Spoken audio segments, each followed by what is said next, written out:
All right, let's dive right into this explainer. I want you to do something pretty simple for me. Visualize your own face in the mirror. Not just the surface level, and definitely not through some social media filter, but the incredibly complex biological machine underneath. What you're looking at is so much more than just skin. It's this real-time, highly intricate window into your internal health. You know, every single time you smile, speak, or even just blink, hundreds of structures, from deep fat pads to these incredibly intricate networks of nerves and blood vessels, fire in absolute perfect coordination. It's literally a biological marvel. But in this explainer, we're going to explore exactly what happens to your facial identity when disease interrupts that delicate balance. Starting right at the surface, we absolutely have to shatter a really harmful stigma. Severe conditions like acne conglobata cause deep, permanent structural scarring. We're talking about nodules that literally connect through tunnels under the skin. But hear me on this. This is not the result of dirty skin. No way. It is a complex medical condition driven by genetics and a hyperaggressive immune response. And the scale of some of these surface conditions is just mind-blowing. 16 million, that's how many Americans are living with rosacea. It's a chronic inflammatory condition that slowly turns the center of the face permanently red. In extreme cases, it actually physically enlarges the nose. And let's bust another myth right here. This physical transformation is completely unrelated to alcohol consumption.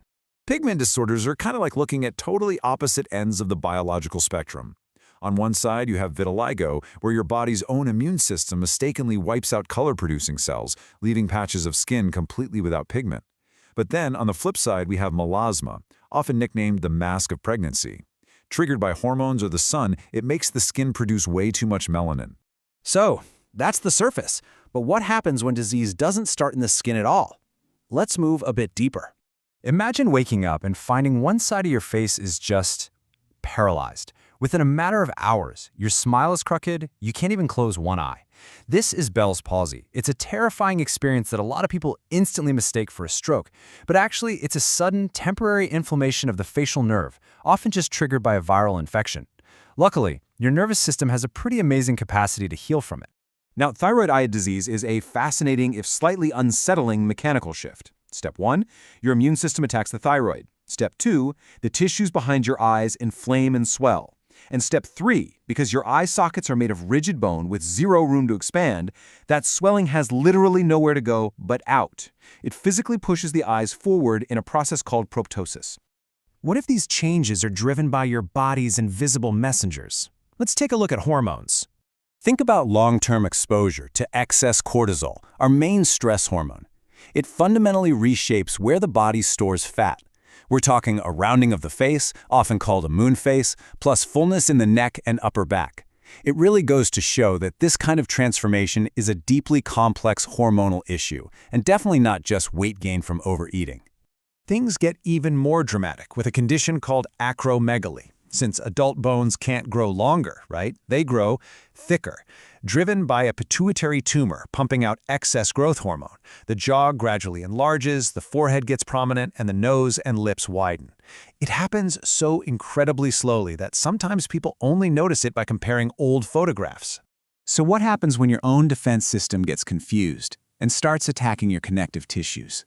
A sudden butterfly-shaped rash spreading across both cheeks and the bridge of the nose is often the very first visible warning sign of lupus. But lupus is super deceptive. While that malar rash sits right there on the surface looking like a simple skin issue, the disease is actually waging a full-body war, causing unpredictable inflammation in organs everywhere else. Then, in stark contrast, you have scleroderma. The name literally means hard skin, and it's caused by the body producing way too much collagen. The facial skin progressively tightens and hardens. Over time, natural folds just disappear, and it becomes physically difficult to smile or even open the mouth, as those tissues lose all their natural flexibility. It's incredibly restrictive. Okay, what about changes that happen in minutes, compared to years? Let's talk about the element of time. A stroke can cause one side of the face to droop in literally a matter of seconds. 85% of the time, this is ischemic, meaning it's caused by a blood clot. The other 15% are hemorrhagic, from a ruptured vessel. But both are an absolute catastrophic loss of blood flow to the brain, instantly shutting down the command center for your facial muscles. This is why knowing the FAST acronym, face, arms, speech, time, is absolutely critical. Because unlike Bell's palsy, a stroke is a life-threatening brain emergency. Brain cells are actively starving for oxygen. Every single minute dictates your chance of survival. You simply cannot wait. But even after something that devastating, there is hope. Modern rehabilitation leans heavily on neuroplasticity. That's the healthy brain cell's extraordinary ability to reorganize and rewire themselves to gradually restore facial movement and speech over time. It's honestly incredible how the brain can adapt. Now flip this bead dial all the way to the other end. Basal cell carcinoma. It's a skin cancer that begins as a tiny, painless bump from UV damage. Because it doesn't hurt, it's so easy to ignore. But over the years, this uncontrolled cell growth slowly, silently invades and destroys the surrounding facial tissues. From the rapid-fire electrical wiring of your cranial nerves, to the slow chemical messengers in your blood, to the microscopic battles of your immune system, your face is this living dashboard of your internal health. So the next time you look in the mirror, look a little closer. What is your underlying machinery trying to tell you today?